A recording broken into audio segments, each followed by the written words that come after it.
To manage taxes in your website, click on Setting option. Then, click on Taxes option. Here, click on Add Tax button. Now, select your tax type. Then here, select your collections, or you can select all collections.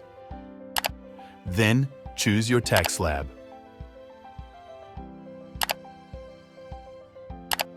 Now, to see the price including taxes in the checkout section, select the Show Price Included Tax option. Now preview it. Here you can see taxes are showing. Taxes are successfully working.